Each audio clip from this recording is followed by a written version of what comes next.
ग्रहे धनं पुरय पुरय नमः।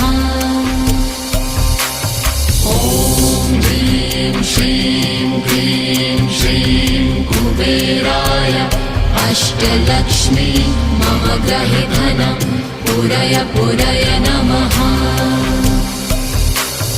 ॐ ह्रीं श्रीं क्लीं श्रीं कुबेराय अष्टलक्ष्मी मम ग्रहे धनं पुरय पुरय नमः।